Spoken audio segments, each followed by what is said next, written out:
Welcome to day 2 of the Back to School Challenge. I hope that you were able to look at your state's laws about whether or not you need to sign up under an umbrella, about how many hours you need to spend on homeschool, and how you report your information.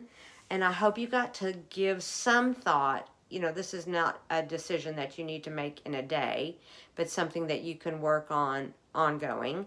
But that you got to start to think about the values that are the standards that you want to build into your homeschool program.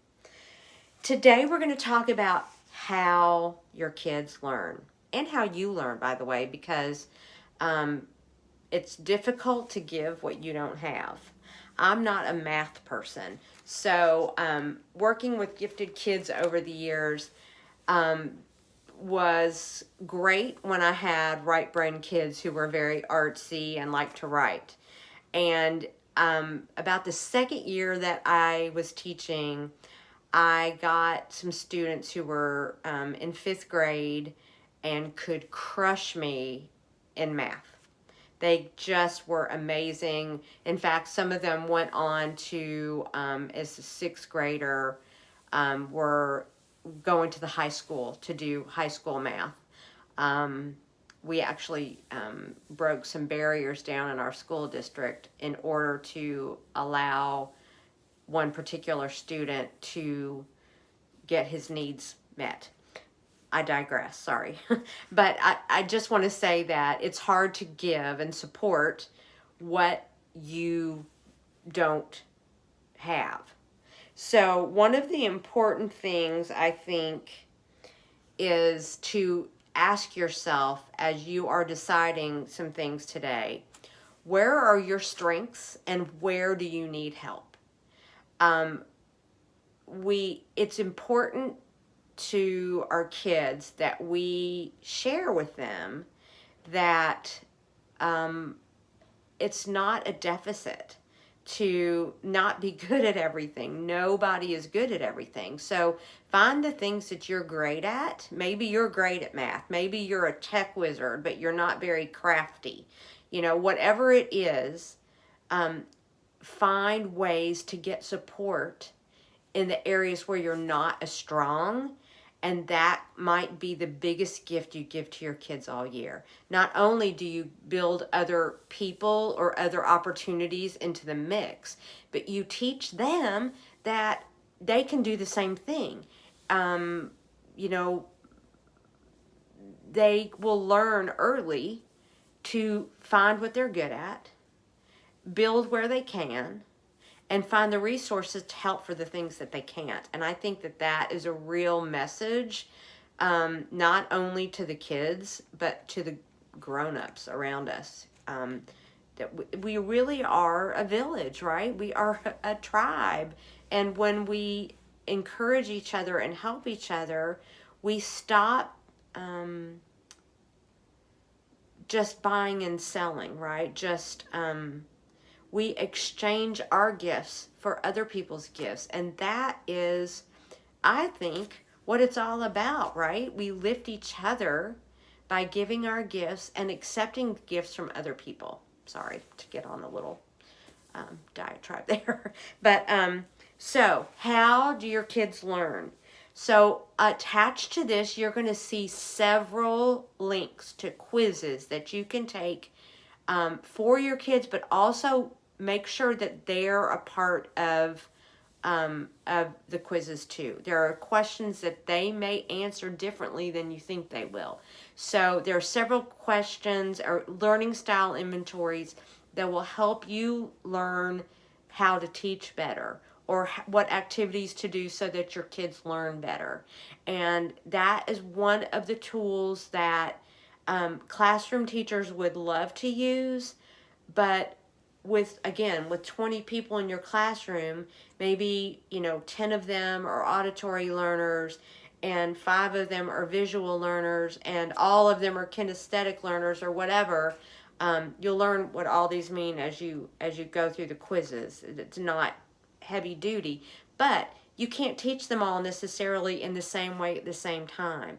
And this is another gift of homeschool, is that you can give your kids their lessons in a way that works for them, right? That public school teachers just can't, because they just have too many kids in their classroom to be able to manage that all the time. Some teachers are better and do their very best at it, but there's nobody who's going to be able to do it as well as you. There's another quiz that I encourage you to take on the multiple intelligences. It's slightly different from learning styles, in that there are multiple intelligences, and learning things in that way and doing things in that way. It's going to help you maybe understand your kids a little better, but also help you guide their learning better by understanding how they kind of process things.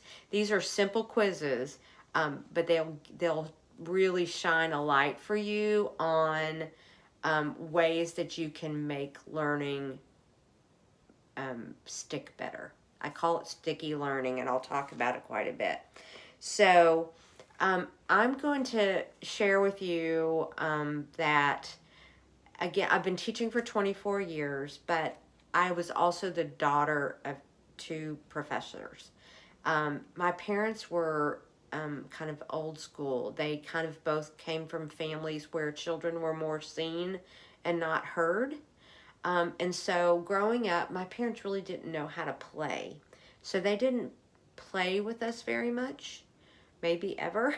But what they did really well is our house was always filled with art and with music, because my mom was a music professor, and my dad was a writer and a photographer. And so they knew how to build those into our lives. They didn't just talk about art. They did. Man, did they ever. All the time. And music. All the time.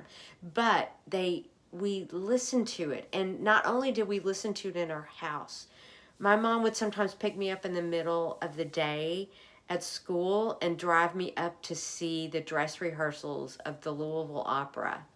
I can still remember like climbing up the stairway to the balcony, and listening as the violins tuned up for their performance. And like, I used to hold on to the arms of my chair as I would look up at that balcony. I learned that I was afraid of heights at the Louisville Opera, at one of those performances.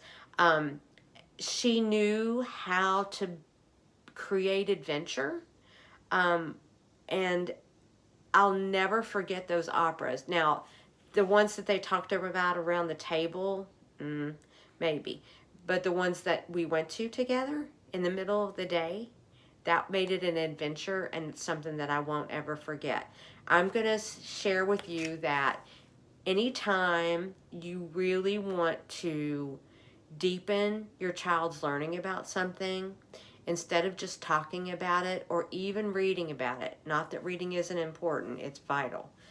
Also, writing about it is important. Talking about it is important. But doing it is the most important thing you can do. So making it an adventure is the best way to ensure that your child will remember it and become more curious about it, and even maybe pursue learning more about it on their own. Make it an adventure. Even cleaning out a drawer in the kitchen is more fun when it becomes an adventure. You know, like you can set up a question or a project based on cleaning out the drawer.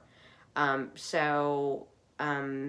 just making this up here as we go. Maybe you're cleaning out the drawer and you say, I want you to find 3 things from that drawer that we would throw away and then make something out of them.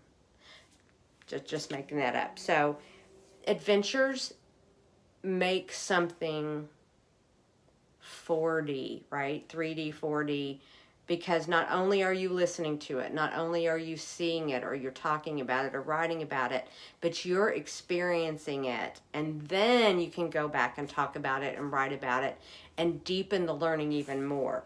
That is why adventures, in my opinion, are the most valuable tool you can give. And nobody can do that as well as you can as a parent. my students used to call me the field trip queen, because I tried to build a field trip into every 6 weeks or 9 weeks. I wanted us to always be building to something, building up to something. And with my 8th graders, it really helped them keep their behavior in line. But more than that, I wanted the learning that we were doing to be leading to something where they were going to actually be using it and experiencing it. As a parent, you can do field trips any day. And I think, and they don't have to be expensive. They can absolutely be free. They don't have to be outside your home. They can be in your backyard or your kitchen. But the doing of things, the adventure of things is, it's just, it's the best way to deepen the learning. Checking my notes.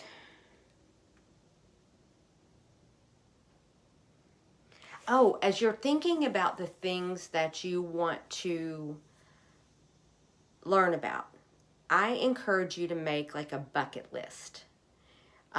Include on the bucket list any kinds of activities that your kids love. Let them participate. It's vital that they participate. Let them tell you what they want to learn about, but also how they want to learn. And it can include things like PE, right? If they want to go to the trampoline park, put that on the bucket list. You can learn about things like force, gravity. I mean, there are real science things that happen at a trampoline park you might not think about, but you can build that into an adventure. Also, languages that you want your child to be able to speak or understand. Music instruments that maybe they want to learn how to play. Maybe they want to collect something, or maybe they already do collect something. I know that I read last year that Pokemon cards were becoming popular again. Or maybe they collect stamps. Or what else? Maybe they want to be an actor. That, there's so many opportunities that you can stick on that bucket list. And again, once you've got the bucket list, you can use the filter from yesterday, right? The core values, and figure out how they fit, and where they fit, and then go from there. So your homework for today is to take the learning style quizzes and to create a bucket list with your kiddos for how you want to learn. And go ahead once you've got that done, and you can put it in your binder. That way you have everything in one place. And I will see you tomorrow.